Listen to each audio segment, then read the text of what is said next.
tensions between the two teams.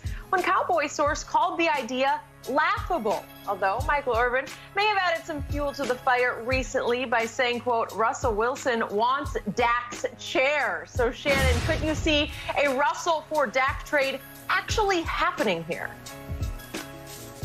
No, this is just pie in the sky. This is everybody. This is wishful thinking. Russ has made it. Russ's agent, I think, Skip, talked to Adam Schefter and says he hasn't requested a trade, but he listed 4 teams that Russ would be willing to waive his no-trade clause in order to have an opportunity to play for those teams. Skip, the thing is that the Cowboys have no leverage. See, it would be different if Dak was under contract, then they could do this. It's the same situation as Deshaun.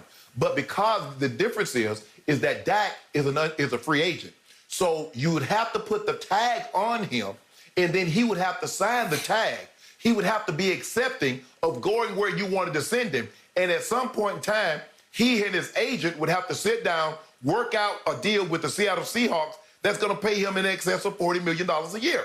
And if that's not going to be the case, Dak is not signing. I do not believe, Skip, Dak will be in a hurry to sign that franchise tag this year as he was last year. Because what are the Cowboys' options? See, the market will tell you what the price of the player should be. If the Cowboys don't believe Dak Prescott is worth $40 million, let him test the market. Come back to you with an offer and says, this is what Team X is willing to pay me. Do you want to match it? If not, let him go. You keep trying to say Dak isn't worth this. No, just say you don't want to pay back that number. So, Skip, it's not going to happen. It sounds good. I know you'd be all excited. I believe Russell Wilson is a better quarterback than Dak Prescott. I don't think anybody's going to argue that.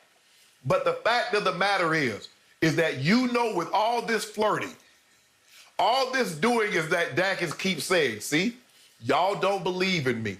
Jerry, I heard what you said. I heard what Stephen Jones said.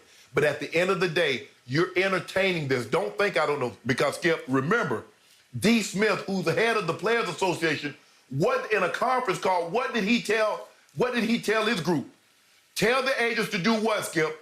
Collude, because that's what the owners are going to do to try to make sure you keep the market down. So trust me, these agents are getting on the phone and they're talking. They're going to drive the prices up as high as they possibly can. But I give this, you never say never, but I give this a less than 0.0001% chance. Yeah, you never say never, so you have to give it a 0.00001% chance, right? Yeah, that's what I gave you. That's what I gave you. That's what I gave you, yeah. Okay, got it. Eight zeros and then 1 at the end. Okay, 1. Okay, got it. First of all, before I unleash on this one, allow me to say, because we were off last week, I thought it was really bad form for Russell and his agent to put 4 teams out there, 2 of which have an incumbent quarterback. It was out of bounds. Yeah. It looked bad for Russ's sake. I realize he's unhappy there, but don't force your unhappiness on the Cowboys and the Raiders, because that's what you did. Because you said, well, I'll go there. Well, Dak is the quarterback right now. I know he's unsigned at the moment because he's untagged. Right. And yet Derek Carr had a pretty good year last year. And it's just bad form. Bad form on the part of Russell Wilson, for whom I have respect, to suddenly put his name out there in harm's way. Yeah, I'd go there in a heartbeat. Oh, okay, we got it. Well, what about Derek? Skip, not to cut you off, Skip. Tell Adam that off the record. Don't let Adam be able to go on the record with that. If you want to say something like that, well, Skip, here's the thing. I got 4 teams that Dak would be willing to waive. Russ would be willing to waive that no trade because Russell has a no trade clause. Off the record, these are the teams. But to go on record, to allow Adam to go on record and say this publicly, yeah, that's tacky. That's really tacky. Tacky. Out of bounds. Now, back to the premise. Yeah, to your point, if you told me pie in the sky could happen, if you told me that this afternoon the Seahawks will say, yeah, we will trade straight up for Dak Prescott after you tag him, we'll take him with the tag, and then we'll redo, and we'll untag him and give him whatever he wants. We'll give him $45 million a year for the next 4 years to be the Seattle Seahawks quarterback. And also, Dallas, we need your first-round pick this year. But that's all. Just your first-rounder this year, which is, what, 10th overall. Yeah, would I do that? Oh, thank you, God. Yes, I would. Because you would be trading problem for problem. They're starting to have a problem with Russell Wilson. He's taken shots at Pete Carroll. Pete Carroll's 2 sons have been very involved in the hierarchy of the Seahawks. One of them is now left for another job, but still, Russell's been upset, according to reports, about the son's involvement. So he's got all kinds of issues. Nepotism. What's that? Yeah, nepotism, for sure. And yet, the Dak problem runs even deeper to me as a lifelong Cowboy fan, because my gut feeling is, right here, right now, that they will never come to terms. I am sick and tired of you and others saying, pay the man, because you're basically saying, overpay the man. It's no disrespect to Dak that Jerry made a very reasonable, fair offer to him a year ago that he turned down. Even Shannon Sharp, the Hall of Famer, said, yeah, whatever that is, that 35, 36 a year-ish kind of offer, it's fine. It's a reasonable offer. It's nothing to be offended by. It was a fair offer. Yet, Dak and his agent want beyond Deshaun money. They want close to, I believe, Patrick Mahomes money. So is it disrespectful to Dak for Jerry to be saying, I don't think you're quite Patrick Mahomes? No. And what is Jerry burdened by right now?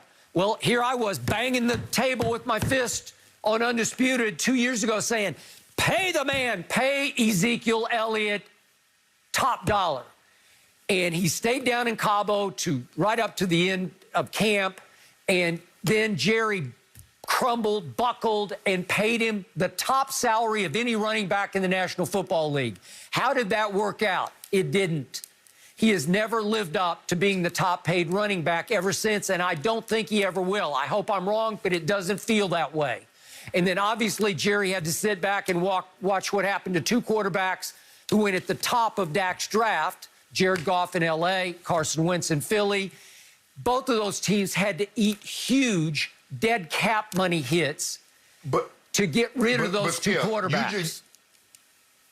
You told me a year and a half ago, if Dak were to take this Cowboy team to the Super Bowl, you'd be willing to pay him $40+ million. Well, Jared Goff did that. Carson Wentz had an 11-2 record before he wrecked his knee, had them on the way. So for them to sign that deal, but let me ask you a question, Skip. Let's just look at it like this. Do you think Josh Allen, the Buffalo Bills will have reservations about paying Josh Allen? Do you believe the Baltimore Ravens would have reservations about paying Lamar Jackson? Yep. No. Okay, if they asked for $50 million, would the Bills have reservations about $50 million for Josh Allen? Yeah, they would. They can't. Let me tell you why. Let me tell you why they won't. See, think about this, Skip.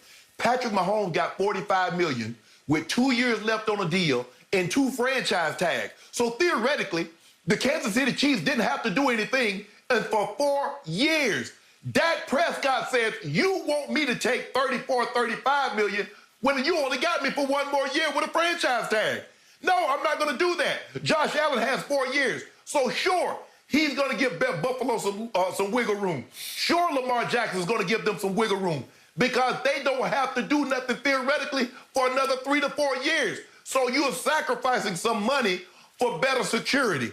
Dak says, I've got no security. I'm up. Okay, so I can't fix that. I can't help it. A fair offer got made, says you, and he turned it down. Yes. They want unreasonable money. The kind of money I'm not sure Dak could ever live up to. Sure, if he could go win a Super Bowl, I'd say, thank you, God, for that. But he's 1-2 in the postseason. He's played very well in the postseason, but he's 1-2. And I keep telling you, over his last 17 starts, he's 6-11 as the starting quarterback. I can't defend it. 2 years ago, going back to the stretch run, the last 13 games, you gave him F 7 times in 13 games.